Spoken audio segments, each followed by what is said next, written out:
By tying your hands and saying, we're not going to increase these big three taxes, which together, income tax, NICs and VAT, bring in 2/3 of total revenue. By tying your hands there, you're taking policy tools off the table before you even know which problems you might need to solve.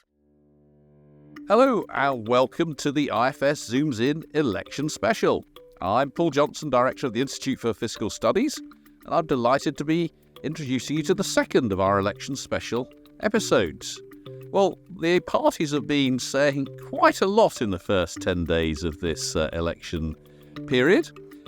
Today we're going to look at some of the things they've been saying, but we're also going to be drawing on the work of a number of my colleagues over the last week, where we've been looking back at some of what's happened over the last 14 years to the economy, to earnings, to living standards, and hence what sort of situation the next government is likely to inherit. So we'll start there. And then we'll go on to look at some of the claims made by the parties over the past week and give our analysis. I'm joined by Carl Emerson, by Christine Farquharson and by Helen Miller, all colleagues of mine here at the IFS. So let's start with something that we've already heard quite a lot of argument about, and something that's actually going to be crucial to the inheritance of the new government, but is very much a backward-looking question, which is what has happened to the economy since 2010. We do know that it's been a very poor period for growth of the economy. It's been a very poor period for income and earnings growth. But Carl and I and a colleague of ours, Nick Ridpath, have just published a piece which is going to be part of a book edited by Anthony Selden, looking back at various aspects of the period since 2010. Our chapter is on the economy over that period, and not just looking at the domestic economy, but also at how do we compare with other countries, because one of the things that is pretty clear is things have been going pretty badly here, but they haven't been going, to quote the ONS, gangbusters in the rest of the world either. So Carl, just give us the quick big picture. How has our economy since 2010 grown? And broadly speaking, how has that compared with our friends in the G7, in the European Union, and so on? So if you take GDP per head, so that's the amount that we're producing, the financial value of everything produced in the UK in a year, divided by the number of people in the population. The performance of the UK has just been absolutely terrible since, well, essentially 2008. That's the real break point when the financial crisis hit. It's no higher now than what it was at the time of the last election in 2019. So it's been stagnating over the last few years. And over the 2010s, it did grow, but it grew at a much slower rate than what we were used to in the period up to 2008. So terrible performance on that measure of how well we're doing. And an astonishing stat is that if today the economy had instead, GDP per head had grown at the same rate since 2008 as what we've been used to over the previous period, then the economy would be producing almost £11,000 per person more in output each year. So an astonishing figure. Now, I think it's worth reflecting, of course, that in that period, we've had a financial crisis, we've had a pandemic, we've had the Russia invasion of Ukraine. So it'd be quite astonishing if the UK hadn't performed pretty badly over that period. Some very big shocks that are bound to have adverse effects on our economy. But I think it is worth noting that we have done worse than other major economies. So again, starting the clock in 2008, growth in GDP per head in the UK has been about a third of that seen in the US and about half of that seen in Germany. So poor performance for some understandable external reasons, but actually our performance has been pretty poor relative to our peers. I think within that, it's important to acknowledge that the labour market has been very good at delivering jobs. So we've seen employment rates rise and well above the record that we've ever seen in our history, which was back in 1973. We're now sustaining higher employment rates than that. And unemployment has stayed, thankfully, really very, very low. So there's some good news. But if you're producing less per person and you've got a high employment rate, of course, that means per person in work, you're not producing as much stuff as you'd hope. And our productivity performance, the amount produced per hour, has really stagnated. It's grown, well, it has grown, but it's grown at not much more than a quarter of the rate that we've been used to prior to that financial crisis. So terrible period of economic performance. So you use the word terrible there quite a few times, not terribly positive. And as you say, if you look back to 2008, we've been doing worse than a lot of our competitor countries. To what extent can we put that down to things that are essentially outside of the government's control? So you start at 2008, not at 2010 in your description, and there's a reason for that. From an economic point of view, the big break point comes with the financial crisis in 2008. Obviously, a lot of the political discussion is about the Conservative government or Conservative and coalition government since 2010. Can one put some of that underperformance down simply to the fact that we were more dependent on financial services than a lot of other economies? Maybe actually we were in a bigger boom at the time. Maybe actually some of our output was a little mismeasured. I mean, to what extent is this just bad luck as opposed to poor performance by the government? Clearly a large part of it is about bad luck, or if you like, external shocks. We know that recoveries from financial crises tend to be slower and take longer than from other types of recessions. And as you say, the financial sector in the UK was a bit bigger than most, and therefore we were a bit exposed to that kind of shock. The pandemic came along, no one saw that happening. The government literally shutting down large parts of the economy for quite an extended period. It'd be remarkable if that hadn't had some scarring effects on the economy. And then Russia's invasion of Ukraine, huge increase in Western European gas prices, which again, the UK is exposed to, causing lots of challenges for households and businesses. So lots of external factors there. But it's not all about external factors. The UK chose to do Brexit, for example. And in our analysis, it's very striking that business investment was growing. After 2008, it was growing until summer of 2016, until that referendum result. And then you see a break, and business investment since then has basically been flatlining. That means you get weaker GDP, but it also risks storing up problems for the future. Less investment now means that people in work will have less technology, less machines to be working with in the future. It makes it harder for them to be as productive. And that's very striking. As you say, the economies across the developed world have struggled. But there's a very clear issue for us with Brexit. I think it remains the case that most economists, the Office of Budget Responsibility and others, think that that's a long-term hit of at least 4% of national income. That's about £100 billion off the size of the economy. You can see in the figures that the economy has become less open. We're doing a lot fewer companies are trading. And the most dramatic effect, as you say, Carl, is the collapse in investment, really, or the complete ending of growth in investment, private sector investment, post 2016.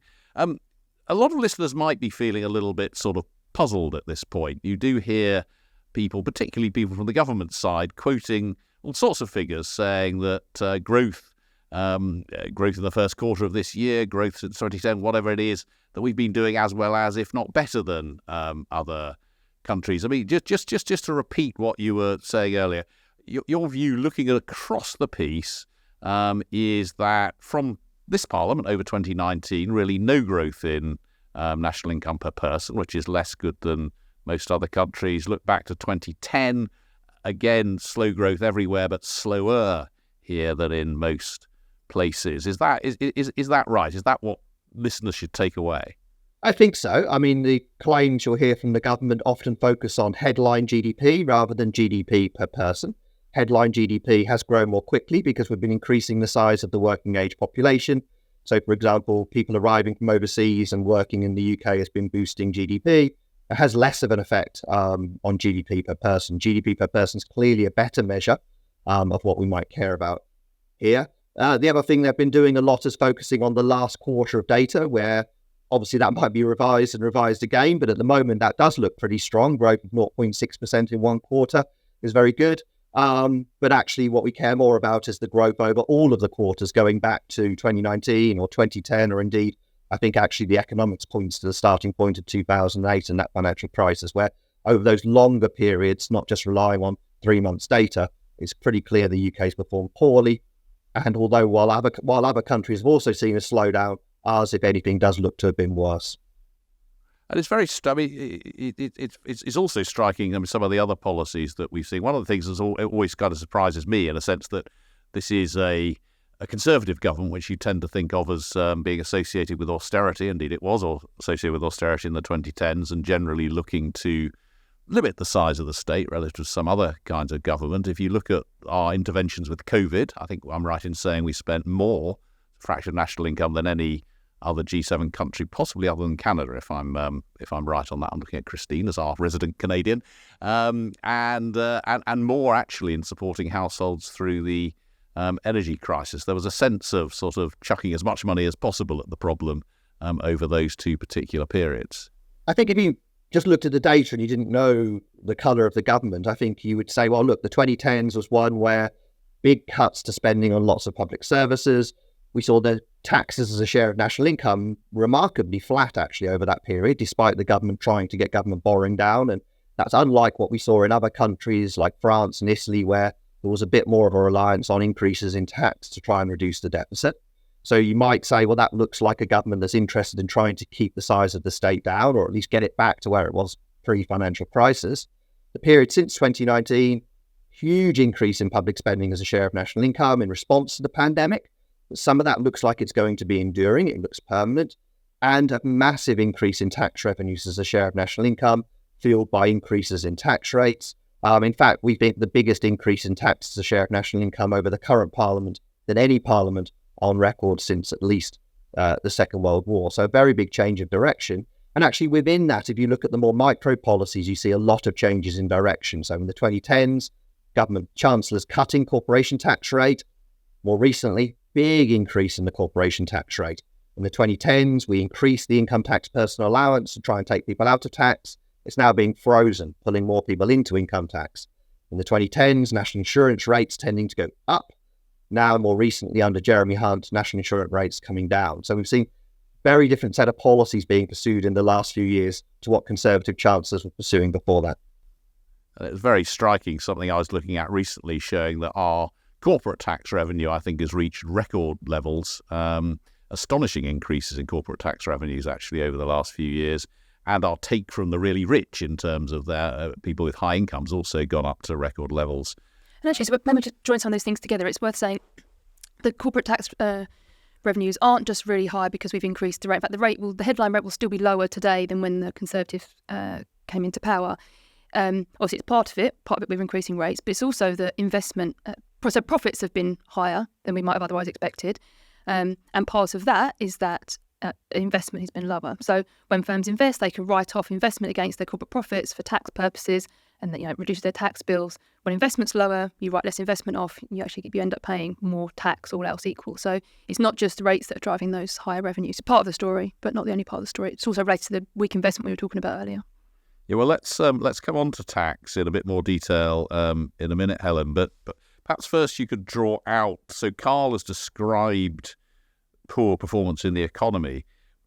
Colleagues have also published something on what's happened to living standards over the period since 2010. So what has been the consequence of what we've discussed in terms of poor economic performance for what's happened to people's incomes and living standards? Yeah, so I think there's lots of different ways, lots of different numbers you could look at here. There's one statistic that I think really stands out to me, which is that if you go back to the eve of the financial crisis, maybe this stands out because I was leaving university then and starting my job. At that point, if you'd looked back on the previous 13 years, median income, so incomes for the person in the middle of the income distribution, had grown by about 30%.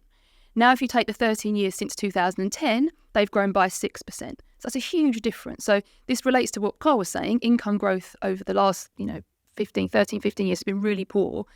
And it's also been really poor when you consider what it was before the financial crisis. So we might have reasonably expected incomes to be going up something more like 30%, and actually we've seen something more like 6%. And that's because productivity is not growing. So we're not producing more stuff, and therefore our living standards aren't rising. I think there's some interesting variation around that. So pensioners have done better than that average, partly because the state pension has been increasing faster than inflation, and partly because more recent generations of pensioners have been richer than previous ones. And actually, you mentioned this earlier, Paul, at the top of the income distribution, incomes have been growing less than the average. And that's partly because underlying incomes have been growing less at the top than for the median person, But also the tax system's playing a role there. And think about how much incomes people have after taxes. We've seen tax increases at the top and tax cuts for the average. So, poor across the board, but particularly poor at the top. Yeah, which again, I suspect might come as a bit of a surprise to people who, there's a sense of inequality being ever increasing. But if you look at income inequality specifically over the past 15 years, it has not dropped dramatically by any means. It's still very high, largely because of the big increases in inequality in the 1980s. But it has, if anything, gone down over this period, as you say, partly because pre-tax incomes have struggled towards the top, but also we've had quite big income tax increases for people on higher incomes. That's a very striking thing. But we shouldn't just think about inequality in terms of incomes. What we do know as well is that there's been a change in the generational distribution of wealth in particular, and a change in the importance of wealth over this period.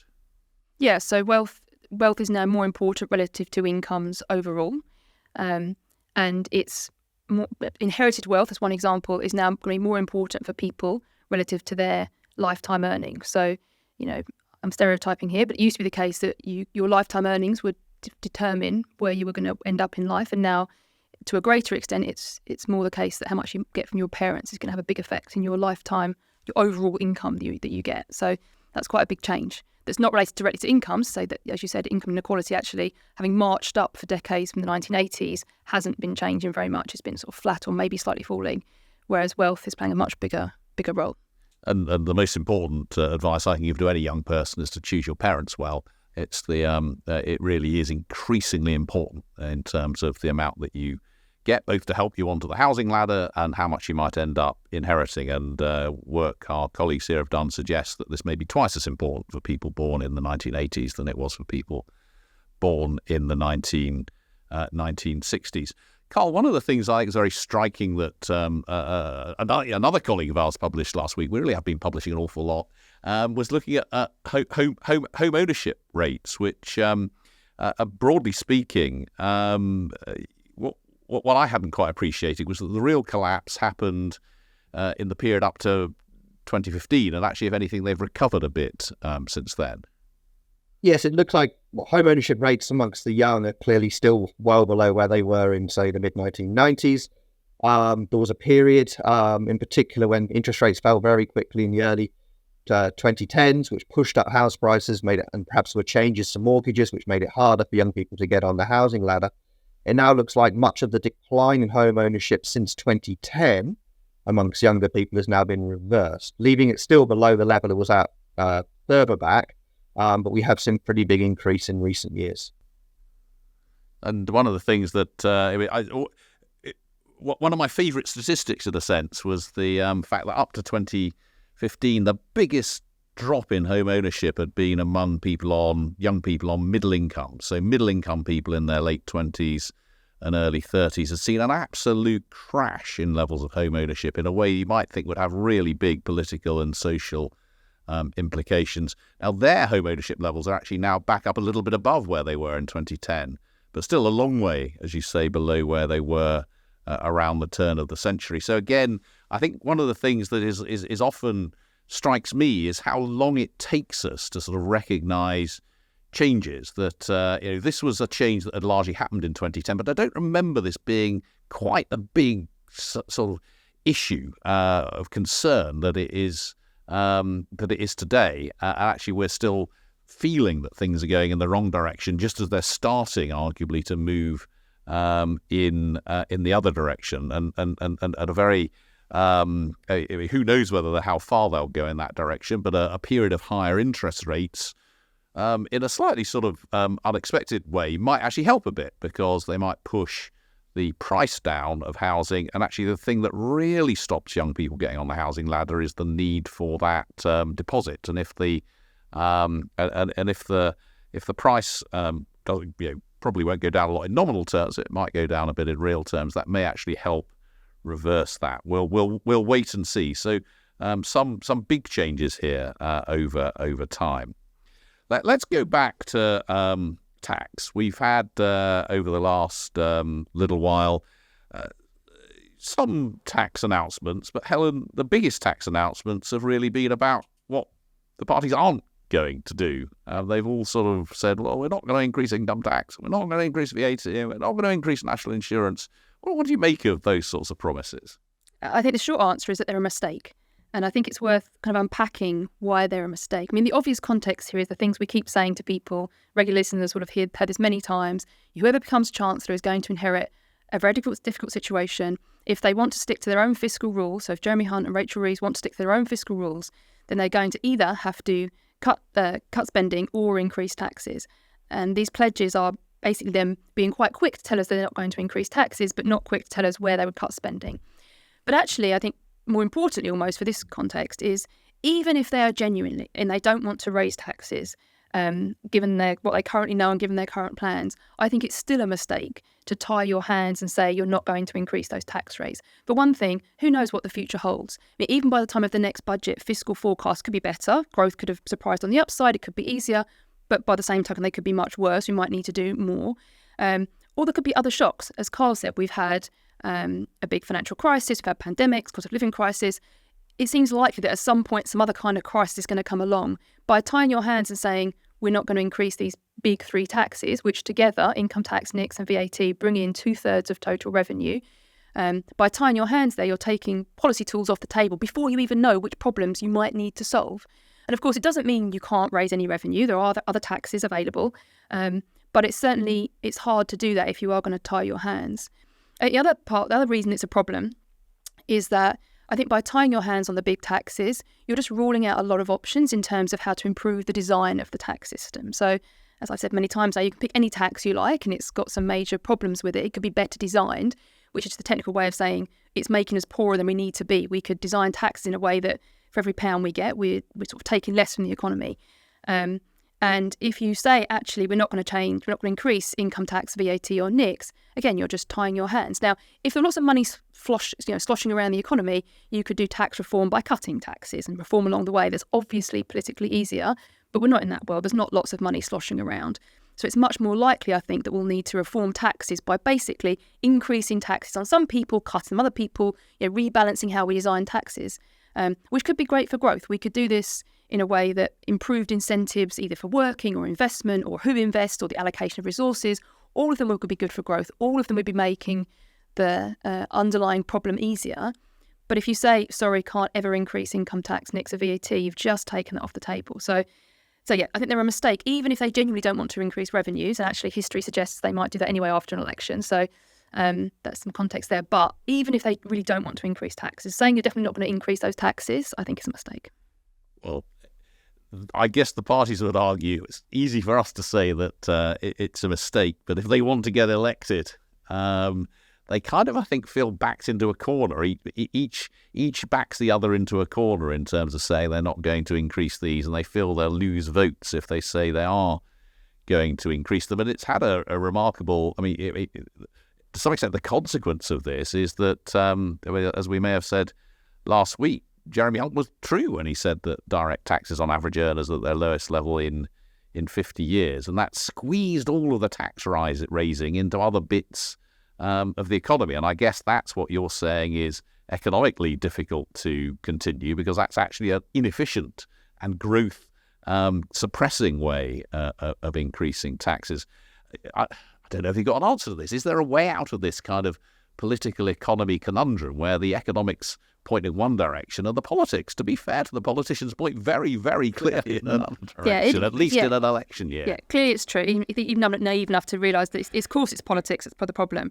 Although, to play devil's advocate, is it really the case that a potential chancellor couldn't stand up and say, look, I see this. I see I'm being asked to, tie my hands here. I'm going to say very equivocally, this is my plan. No, I don't plan to increase his taxes. But no, I'm not going to tie my hands technically because, as the IFS says, this would be a bad idea for these reasons. I think, they could try. Someone could try to say, I'm not going to lock myself in. Maybe more plausibly, if they do feel they have to lock themselves in, my advice to them would be think really carefully about how you're going to word this commitment in your manifesto.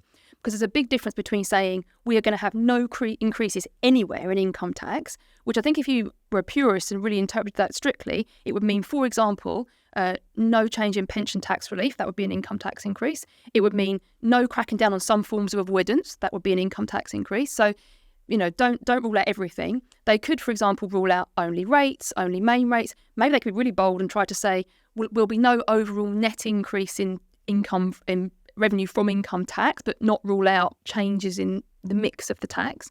So I think, given that they've got themselves into this corner, and they probably can't back themselves out of it now, at least word it in the broadest way possible to give yourself as much scope as you possibly can, so that when you do get into office and you get another shock, or you think, actually, I've now looked at the income tax system, I realise that we've got these two income taxes that don't work well together.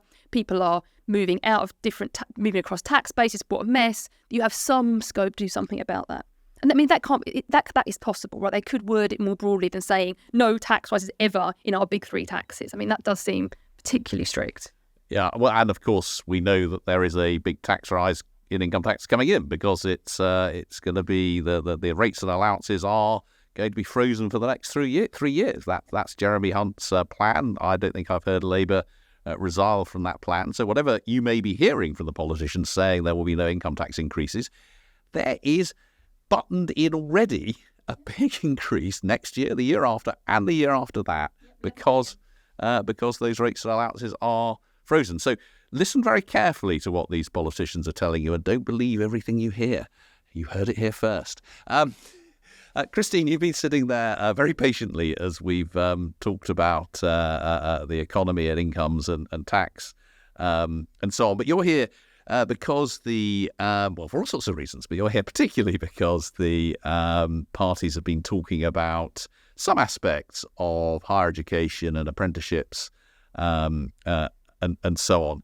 The first thing I think we heard was from Conservatives last week saying that they wanted to get rid of some, I don't think they used the word Mickey Mouse degrees, but that was certainly the impression one got, and spend some of the money that's potentially unlocked by that to increase numbers of apprenticeships. Perhaps you could just at one level, this is quite a big, and at a sort of one level, you can see the case for thinking in those sorts of ways. But you just give it a bit of background as to what that policy means, where those ideas might have come from, and what some of the pitfalls might be with trying to do what the Conservatives have said they want to try to do. Yeah, so the background for this is that we've seen training rates fall quite significantly. We've seen number of people in adult learning halve since 2010, over the last 10, 15 years. And we know that employers are not spending as much on training their staff as they used to. We've also seen that the number of 18 to 24-year-olds who are not in education, employment, or training is at a sort of all-time high over the last 10, 15 years or so. So there is an issue here where young people are struggling to access training opportunities, and employers perhaps are feeling that they're not that incentivized to do some of that training. The Conservative Party has said, great, what we're going to do, we're going to double down on apprenticeships. We're going to create 100,000 new apprenticeships. It's a little bit unclear whether that means starts or total number of apprentices. That makes a big difference for the scale of ambition. But that is genuinely an ambitious target. It would restore apprenticeships on one measure to where they were in 2015. And that's important because apprenticeships are actually one of the higher value forms of training when you're looking in the vocational education system. So they are a success story. The interesting bit of this policy comes from what Helen was saying about tax and about where you're actually going to find the money to do that, because apprenticeships are not cheap to deliver. Delivering 100,000 new ones, probably that's about 900 million. And so the Tories have said they're going to get that cash by cracking down on these low-value higher education courses. I think you're right. I think they managed to avoid the Mickey Mouse rhetoric, but that's certainly what they've got in the background, in the back of their minds. The idea here is that on the Tories' numbers, around 1 in 8 students doing higher education are projected to earn less after they get their degree than they would have done if they hadn't gone to university at all. And the Conservatives say this is really not ideal. We know that the taxpayers are subsidizing at least part of these student loans, at least part of these tuition fees. And so we just want our regulator to come in and sort of push those courses out of business. Now, that draws on some of the work that my colleagues at IFS have done, looking at average returns to these courses for different types of students, for different types of universities. But taking that work that kind of documents these average trends and turning it into something that you can regulate on is actually a lot easier said than done, because you have to then worry, if you're going to regulate, you have to worry about how persistent are these effects from one year to the next. You have to worry about, okay, if I shut down, what does it actually mean to shut down a university course? If I shut it down and the university goes away and changes the name they put at the top of the syllabus and come back and re-registers that, what have I actually done there? What's that actually mean? You have to be thinking about, okay, maybe the average returns are low, but what does that mean at the top end of the distribution, at the bottom end of the distribution? Are there superstars who really need these courses to exist? And so there's all of these different elements that go into that, what looks like a very easy regulatory promise. I think the biggest thing here is that we don't have caps on student numbers. We don't have caps on who can take which courses. And so fine, you can go away. You can shut down a course, whatever that means. What's to stop the university from offering something new and trying to get students to study that instead? And so really, once you've done that, how confident are you really that you're going to get these £900 million from savings in the higher education system to be able to fund those new apprenticeships? Not fully thought through, I think, would be a summary of your analysis of this particular policy announcement. Challenging, I think, would be a summary. But, to be fair to the Conservatives, there is a scale of ambition there with 100,000 new apprenticeships, £900 million. The Labour Party's taken a very different approach in their recent announcement on apprenticeships. So they've said, what we want to do is not inject new money into the system. What we want to do is make it easier for businesses to use the money that they're already paying in via the apprenticeship levy. So the apprenticeship levy is a tax essentially on large employers, raises about $3.5 billion a year. Around $3 billion of that is used to fund apprenticeships. The rest goes back to Treasury and kind of goes into this big pot of undifferentiated revenues that Helen's been talking about. And so the Labour Party has said, well, we want to make it so that employers don't just have to spend that money on apprenticeships, they can spend it on other forms of training too. And in particular, they've singled out these things called traineeships. Now, those were introduced in 2013. They were actually scrapped last year. They combine functional skills for English, math, and kind of work preparation. So something like a CV writing course, for example. Traineeships compared to apprenticeships are really cheap. On Labour's costings, they'd cost around £750. So this is something very much smaller in ambition, but Labour's bet is that if you unlock the funding to fund those kinds of preparatory courses, people are going to be more willing, employers and young people both are going to be more willing to take that first step on the ladder and convert that into a higher value form of training later on.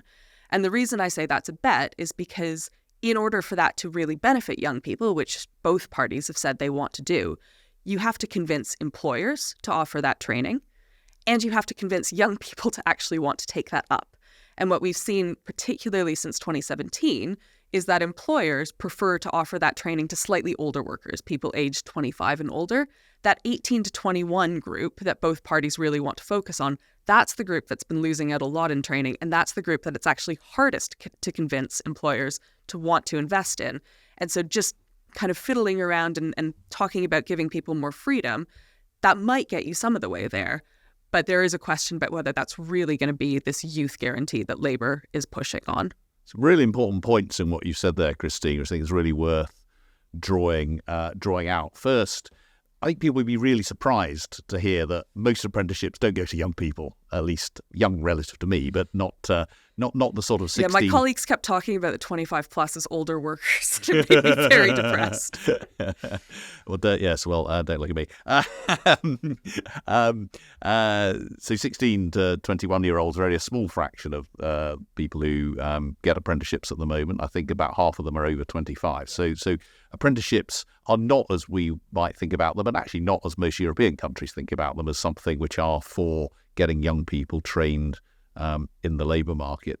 Second thing, which was implicit in what you said, is that we have this apprenticeship levy at the moment, raising £3.5 billion from employers to spend on apprenticeships, but £500 million of that gets sent straight back to the Treasury. I mean, so it's all very well saying we want more apprenticeships, but even free money doesn't get used for this at the moment. The Labour proposal for traineeships is a quite different thing. It's a much lower level set of qualifications. It's really getting people those functional basic skills, as you were saying, in literacy and numeracy, whereas I think the Conservatives are aiming at a slightly different group at a higher level with their apprenticeships. But one of the very first things you said, Christine, is very striking. I have to confess, I'm embarrassed to say I didn't know this until I read what you and colleagues wrote, I think, over the weekend or last week, which is that NEET, not in employment, education or training, is at record levels at the moment. Could you just tell people a little bit about that, what that means, any sense of why? Because that is something I remember worrying about a lot 15, 20 years ago, but it hadn't really crossed my radar in recent years. I certainly didn't know we'd hit such high levels. Yeah, so this is a really big policy point and actually quite an important challenge, I think. So young people who are not in education, employment or training or NEETs, had that rate had been going down over time. So over the last sort of 15 years, that rate had been falling, particularly when you look at the youngest sort of 16, 17-year-olds. And what we've seen over the last 2 years is that that's really jumped right back up. Now, there are a couple of data questions here, but even if you look across different data sources, you're seeing broadly the same pattern that the last 2 years, something seems to have changed. And that's despite kind of policy efforts such as raising the compulsory school leaving age, first from 16 to 17 in 2013, then 17 to 18 in 2015. That actually didn't seem to have very much impact on the NEET rate at all. But these last couple of years, there's a question about what is happening in the labour market and what's happening in the education system. And I suspect there are broader questions about what's happening in young people's lives as they kind of come to the end of the COVID pandemic. We know that there have been documented really big increases actually in mental health conditions and other challenges facing young people. So what is it about the broader system of support that's failing to help young people go from ending their compulsory schooling into some form of viable and valuable education or employment or training? And that's kind of the link that is increasingly seeming to be broken. That's very striking. Well, thank you very much to Helen, to Christine and to Carl for taking us through all of those things. Now, for the last few minutes of this podcast, I've now joined by my colleague Max Warner, and we're going to look specifically at one set of claims and policies, and that's about NHS waiting lists. So we had Max promise last week from the Labour Party that they would get rid of waiting lists of more than 18 weeks, and a warning that if the Conservatives come in, then the number of people on waiting lists will rise to 10 million. Can you just take us through what those promises and claims mean? Are they achievable? Are they credible? Thanks, Paul. So, as you say, there was really an announcement of two halves, I think, on NHS policy from Labour. One was this really striking commitment to get waiting lists back to really the pre-pandemic target. It wasn't being achieved, but in theory, nobody should wait longer for NHS treatment than 18 weeks. Now, that hasn't been achieved for quite a while. Indeed, the target that 92% of people should wait less than 18 weeks hasn't been hit now for almost a decade. But Labour have pledged that in their first 5 years, if elected, of course, they would achieve that. They would actually, if anything, go slightly further and eliminate waits more than 18 weeks. That is a really challenging ambition. That is a really big commitment to not just return to pre-pandemic, but in a way get waiting lists back closer to what they were looking like now almost a decade ago. Whether that remains possible is quite challenging for us to assess, and ultimately will depend on the resources going into the NHS and the kind of productivity improvements, whether they can be achieved or not for the NHS. So it's certainly possible, but I think we view that as a challenging objective. And Labour would say, well, we managed it in the 2000s. And that's true. Very large improvements in waiting times were achieved in the 2000s. But I think there's two caveats there. One, these achievements, although not directly comparable, did take a bit longer than 5 years in general. And of course, we're starting from a somewhat different position. But second, these improvements in NHS waiting times, massive improvements, came alongside massive increases in funding. You know, we're talking about 7% per year increases in real terms. Now, of course, the Labour Party nor the Conservative Party have set out their spending plans for the next Parliament for the NHS. But given the challenging fiscal environment we like to talk about, I think we'd be very surprised for either party to achieve anything close to those kind of funding increases that we saw in the early 2000s. It'd be absolutely astonishing if we got anything like that. Really that would would be 40, 50 billion a year of extra money just for the NHS when there's, as we've bored everyone by saying no money for anybody at the moment. And we haven't got any details from them about how they would achieve this 18-week target. Well, we have heard the kind of first step ambition, and the first step is to deliver 40,000 additional appointments, scans and operations per week.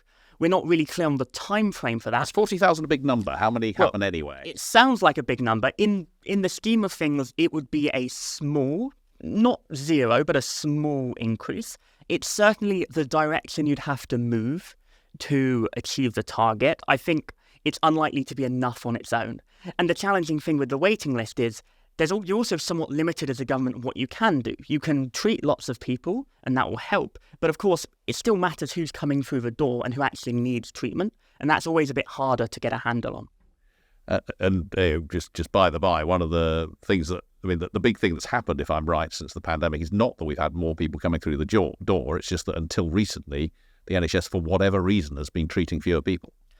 Absolutely. Indeed, I often say, it's not surprising that the waiting list is so high. It's surprising that, if anything, the waiting list is so low, given what happened during the pandemic. The only reason the waiting list isn't millions higher is that we haven't seen a surge in demand that we might have expected, given all the missing referrals that didn't take place, essentially, earlier on during the pandemic.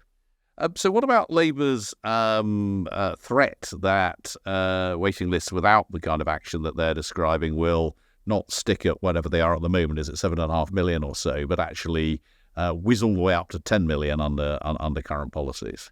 Yep. So, of course, what happens to future waiting lists is, by definition, unknown at the moment. But I think the way that number is come up with is by assuming that what's happened to waiting lists over the last 2 years would continue to happen. So, essentially, if you extrapolated a straight line, or even actually its percentage growth, so kind of logarithmic line. Oh, you heard it here first. Or an exponential line. If you extrapolated out what's happened over the last 2 years, you would get to around 10 million.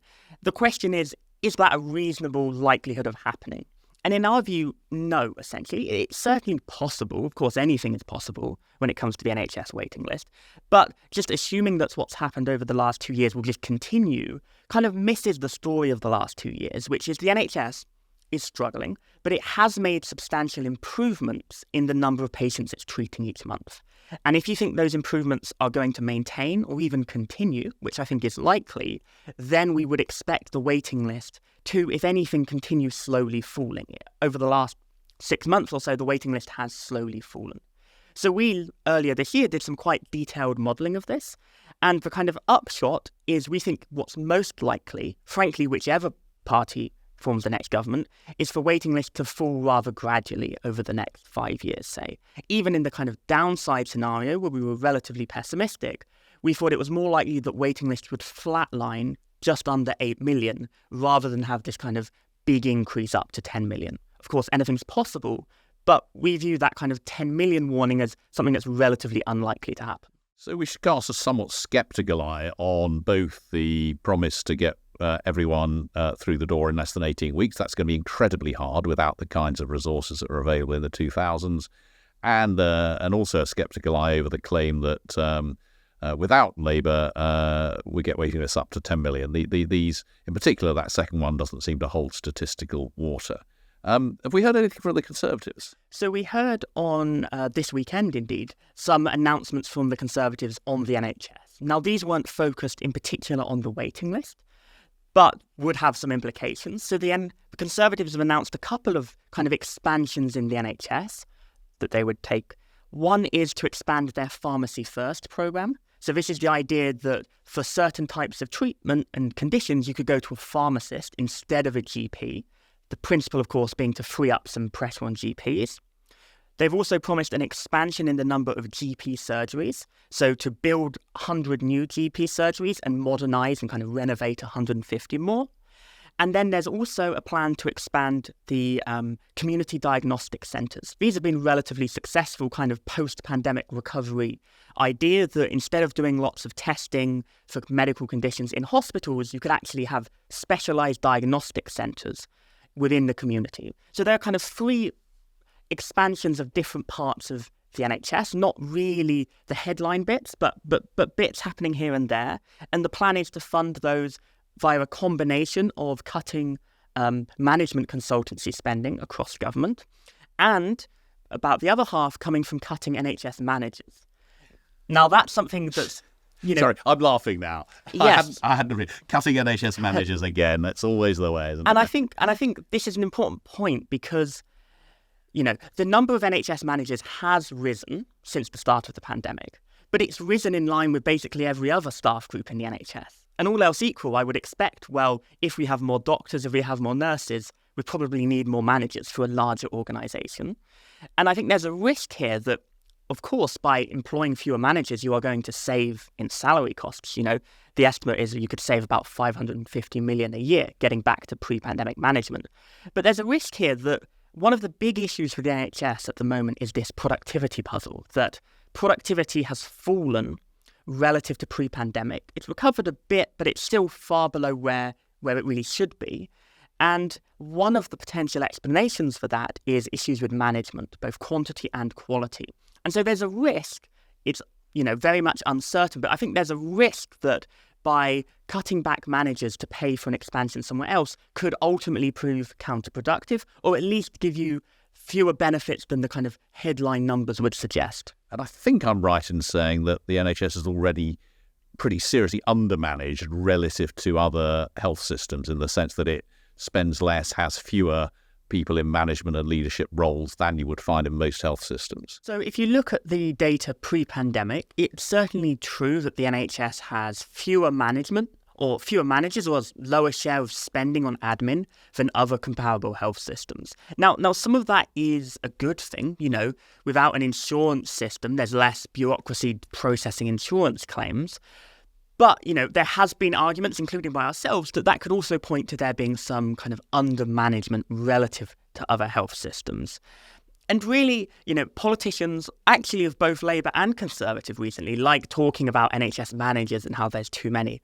But for those of us working in NHS policy, often the discussion is the other way round, if anything, that actually there's a case that the NHS could be undermanaged, given that this is, one of the largest organisations in the world, employs over 1 million people. An incredibly complex system naturally needs managers who can specialise in the operational day-to-day running of the system. So to sum up, it sounds to me like what we've got is one party, the Labour Party, making very bold, ambitious statements about what they're going to achieve without really telling us how they're going to achieve it. And the Conservatives talking about what broadly seem like quite sensible changes, but on a pretty small scale, and repeating the, I'm going to say nonsense about the idea that you can fund all of this by cutting middle management.